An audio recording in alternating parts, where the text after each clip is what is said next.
Halo Sobat Buto.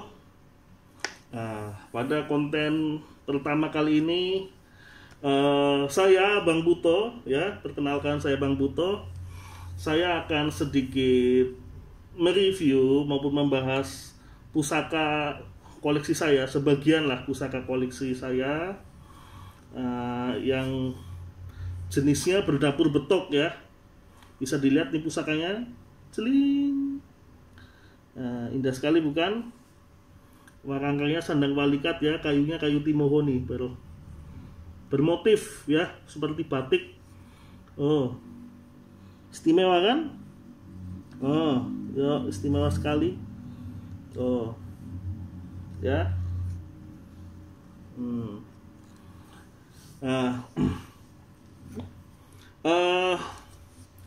Pusaka dapur betok, ya, buat sobat-sobat Buto itu dipercaya sebagai pusaka tindih, ya, fungsinya untuk menindih pusaka-pusaka muda yang beraura panas, ya, yang beraura panas, yang memiliki dampak tidak baik kepada pemiliknya, ya. Jadi fungsinya ini, pusaka betok ini adalah menetralisir pusaka-pusaka muda yang beraura panas, ya. Karena kita ketahui saudara-saudara, sobat-sobat Buto, jika sobat-sobat Buto hobi mengkoleksi pusaka, ya, pusaka-pusaka tua tentunya, ya, mungkin punya lebih dari 3 atau bahkan lebih dari 5, tidak ada salahnya harus memiliki satu pusaka berdapur betok untuk menindih pusaka-pusaka lainnya yang berusia lebih muda, ya. Karena kita tahu sendiri, terkadang pusaka-pusaka muda itu beraura lebih panas, ya, beraura panas, dan terkadang berdampak atau berpengaruh yang tidak baik kepada pemiliknya, ya. Ada, ya, nih beberapa contoh lah, ya, pengalaman dari teman-teman saya yang hobi mengoleksi pusaka juga. Dia mengoleksi pusaka, tapi dia mungkin belum sempat, ya, untuk mengoleksi keris betok, karena memang keris betok itu memang sangat langka sekali, bahkan bisa dibilang keris-keris betok yang tua itu keris-keris temuan, ya, temuan dari sungai-sungai besar, Sungai Berantas atau Sungai Bengawan Solo, dan rata-rata itu masih era zaman Hindu-Buddha di masa lalu, ya. Keris-keris betok di masa lalu bisa seperti yang era Kerajaan Medang Mataram, era Jenggala Kediri, era Singosari, atau bahkan Majapahit. Tapi kebanyakan setahu saya yang paling banyak digunakan sebagai pusaka tindih itu adalah keris-keris yang bertangguh atau berera Singosari, atau mungkin di atasnya mau Jenggala Kediri ataupun Medang itu juga tidak apa. Yang penting kerisnya itu diusahakan yang paling tua di antara yang lain, karena fungsi betok sendiri adalah untuk menetralisir energi-energi negatif atau energi-energi panas dari pusaka-pusaka yang lebih muda, ya. Karena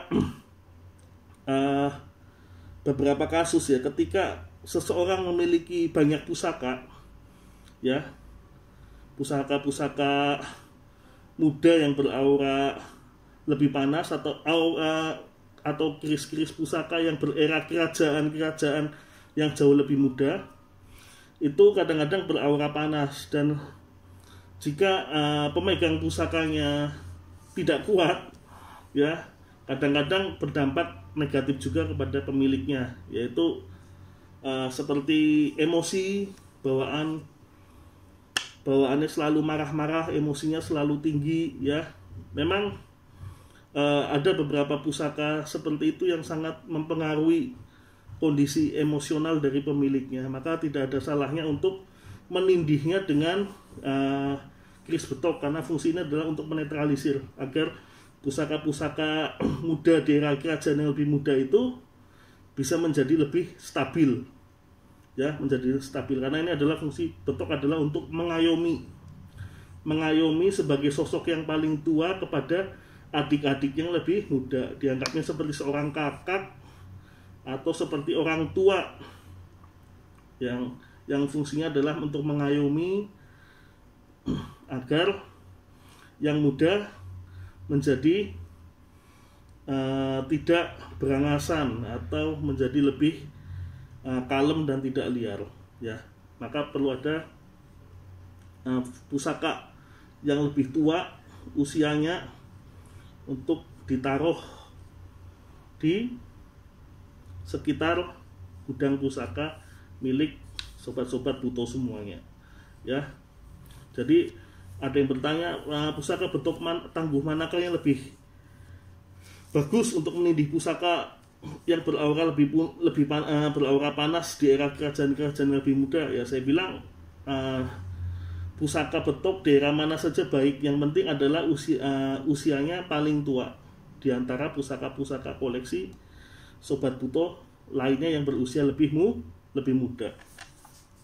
Jadi ini ya salah satu fungsi keris betok tersebut, ya. Nah, dan kemudian kita akan melihat bilah keris betok sebagian koleksi saya, ya. Nih, ini keris betoknya, ya. Oke, kita dibuka keris betoknya. Wow, wah, bisa dilihat, ya. Ini keris betok bertangguh Jenggala Kediri, ya. Bertangguh Jenggala Kediri, ya, sekitar abad ke-11. Pusakanya masih utuh. Dan ini temuan sungai. Temuan sungai. Dulu ketika ditemukan masih dalam kondisi patina yang tebal, ya. Kemudian dibersihkan dan ini sudah bersih, bagus, walaupun sedikit nampak korosi di pinggirnya, ya. Ini ada korosi pinggir. Ini korosi. Di pinggirnya nampak korosinya sampai ke dalam bilah. Dan ini keris Jenggala ini gandiknya tinggi, ya. Nih, gandiknya tinggi, sangat presisi, ya. Gandiknya tinggi, terus gonjongnya juga tinggi. Ya, dan ini wadidangnya, ya. Dan ini pamornya, nampak ini pamor ngulit semongko, ya. Kalau dilihat ini pamor ngulit semongko ngulsem, ya. Dan keris-keris bertangguh Jenggala itu kebanyakan selain gonjongnya tinggi, gandiknya tinggi, juga besinya tebal, ya, pulen. Besinya pulen sekali, ya. Pulen sekali besinya. Dan tantingannya mantap, ya. Ini pusaka temuan, ya, karena jelas sekali kalau pusaka-pusaka yang masih warisan itu saya masih percaya, ya, era-era Majapahit peralihan ke Demak ataupun era Mataram setelahnya itu masih bisa pusaka warisan. Tapi kalau pusaka Majapahit di atasnya, mungkin Singosari, Jenggala Kediri atau bahkan Medang, itu saya rasa sudah pusaka temuan, ya. Jarang ditemukan yang, bahkan tidak ada, saya belum menemuin tuh pusaka warisan yang dari leluhurnya langsung. Kata-kata pusaka temuan dari sungai-sungai besar seperti Sungai Berantas, Sungai Serayu, atau Sungai Bengawan Solo, ya, yang zaman dahulu itu digunakan sebagai jalur perlintasan perdagangan orang-orang zaman dulu, ya. Ini sangat tua sekali, ya, di abad 11. Jenggolo, dapurnya betok, ya. Keris lurus, ya, kerisnya lurus.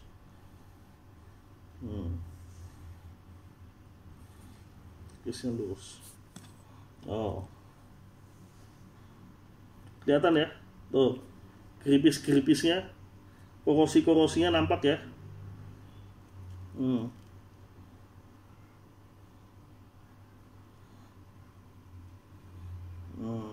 Nih, mantap nih Sobat Buto kerisnya, ya. Nah, kebetulan nih keris saya memang tidak di mahal, ya, memang untuk koleksi, ya. keris koleksi tidak di mahar betok saya, karena nyari betok sangat susah ya. Ya kadang-kadang juga kita minta juga ke hunter-hunter pusaka jika ada temuan pusaka betok di sungai, tapi rata-rata memang jarang ya. Ada sih ada, tapi tidak setiap hari ada, karena betok ini memang pusaka yang termasuk langka dan susah dicari. Dan ketika ditanya apakah dimaharkan kerisnya, kalau saat ini belum dulu ya, keris betok ini belum saya maharkan, ini masih koleksi pribadi saya. Anak saya masih mengoleksi beberapa pusaka dan memerlukan betok sebagai penindihnya, jadi sementara ini belum saya maharkan ya pusaka betoknya. Dan pusaka betok ini berenergi dingin ya, saya rasakan adem dingin dibandingkan ada beberapa koleksi pusaka saya yang ketika saya pegang itu bawaan saya itu marah-marah, emosi naik ya. Tapi ketika saya memegang keris betok ini kok adem, hawanya santai, kalem. Jadi ini keris memang beraura sangat dingin ya. Auranya dingin, tidak panas, dan tidak ada salahnya jika Sobat Buto, jika memang mengoleksi banyak pusaka, minimal punyalah satu keris betok sebagai penindih pusaka-pusaka muda yang lain ya. Nah, jangan sampai kita yang dikendalikan oleh pusaka, sebaiknya kita yang mengendalikan pusaka, seperti itu ya. Dan ini sangat baik sekali ya, ornamennya sandang balikat, ada motif-motifnya ya, dari kayu timoho. Paling itu dulu ya yang bisa saya sampaikan kepada Sobat Buto pada konten saya pada hari ini. Ini memang konten pertama saya di akun channel di akun YouTube saya yang namanya itu Buto Channel Kris BCK. Buto Channel Kris ini salah satu konten pertama saya yang mereview pusaka ya. Untuk pertama adalah pusaka betok ya, betok era Jenggala Kediri ya. Oke, demikian.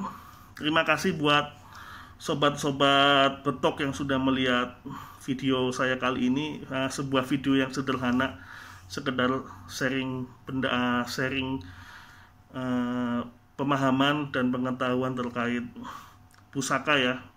Dalam hal ini kita sama-sama saling belajar. Saya pun belajar dengan Anda pun belajar dengan saya, dan ilmu itu didapatkan dari mana saja selama kita ingin mencari kebenaran dan ilmu pengetahuan. Demikian konten saya kali ini. Terima kasih buat sobat-sobat Buto semuanya ya. Rahayu, rahayu, rahayu.